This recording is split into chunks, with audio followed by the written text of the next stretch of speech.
start with a threat on that move one. You're talking about the first movement there. We've got the world number 1 against the world number 5. They're ready to go. I mean, this is the kind of matchup that makes you cancel plans.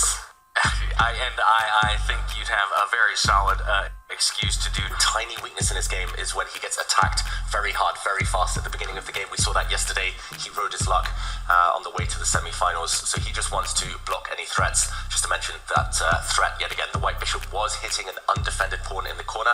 So bringing the knight out, developing a piece, super logical, very flexible. Only later will he decide which of black's pawns to push in the middle of the board. And look at how Magnus, he's staring off at the other games. He was looking at the screen there. He knows he's gone his own way, and he has done his whole career. And I think he's incredibly chill right now because of the position that's been pulled out. The one that he got into trouble with Nodirbek, let's not forget, it was such a unconventional chess position with the queens in the corner of the board. We saw Magnus jumping around with the queen dance, getting him absolutely nowhere. Here, he just has to stick to the principles. He just has to do what he does best. Just play chess. You know, you've got the knight coming out, you go castling, and then you've got a normal chess position, standard ideas. And how does Fabi find those chaotic positions where once again Magnus will be forced into those complications? Very hard to do with the starting position that we have. I think there's always a conversation as well for each of the players in playing to what is working for you the best in this tournament, right? And Magnus earlier told us that he doesn't feel like his understanding, at least here in Paris, of the openings has been tremendous. But as they move to the later stages of the game, time trouble starts to become a factor for both players. That's where he can play a little bit more fast and loose, rely on his intuition, and ultimately take the game. So I wonder then, David, if that's the reason why he goes for a more solid approach, saying, look, I just don't want to take any wild haymaker punches early on. We get to the point where half the pieces have left the board. Now I'm in my comfort zone. Yeah, and Magnus actually confessed to me at dinner that not only was he struggling in the openings, he genuinely felt that everyone else has got twice.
that would be lost on the spot. You need that knight to stay on. A pure king and pawn endgame would be lost for white here.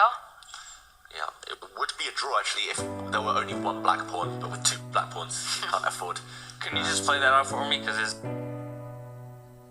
I look at it, if knight takes bishop, king recaptures, do I not beat him to his... Yeah, the king gets back in time to defend his Just pawns. in time, okay. And just to show why it's why it's nice having two black pawns, because this is actually a dead draw if it were just one, just to play it out to the very end. But unfortunately, because the white king is forced back the whole way, and at the very end, in this position, rather than step across with a stalemate, black can wait with his extra pawn. Meaning that, yeah, the white king has to move at some point. That allows the black king to step forward and give that promotion square over to the black pawn. Okay. So no trades, and Fabi retreats his knight. He moves it and then gives a check. Good technique so far, although he's running out of squares slightly. Got to be really careful now. You've got to keep your knight on one of these two safe squares. Maybe in the corner, that would be appropriate for the way we've seen. Go back to where you came from, my friend. Start life, end life as you started it. It does start to look a bit tricky for that knight, no? You're running out of squares to move to, you can't go forward, retreating is just, it's a tough move to make. Your hand, it resists itself, you know? Do I really want to put it to the absolute corner of the board? And look at that, that's smart. That's the kind of king-pawn ending that saves the day. Once Magnus is king, and that's it, that's a draw offer by Magnus. We're going to see both the pawns off the board. This game is about to end as Fabi's king marches step by step and picks up both those pawns. Yeah, the difference is Black's king is not round the other side now. Earlier it could defend his pawns, this time it cannot. We'll see a handshake in 2 moves time. The players going through the motions, no draw offers. Yeah, I like that they're doing us the service of playing through until there's only 2 kings left on the board. The handshake is extended between the world number 1 and the world number 5. Magnus Carlsen, Fabiano Caruana going into day 2 of the semifinals with half a point apiece. Yeah, just 2 kings left between 2 kings of chess, and a fair result in the end, Tanya. Absolutely, a big fight, and Fabi with some questions about his decisions but never out of control, confidently holds this endgame. Magnus tried to push it to the maximum. A great big fighting battle. Level ground going into that final classical game. You know, we say world number 1 against world number 5. I don't know what it's like for you, David, but calling Fabi world number 5 seems strange to me. How many years has he been on that world number 2 spot? The player to come closest to Magnus Carlsen in rating ever. We just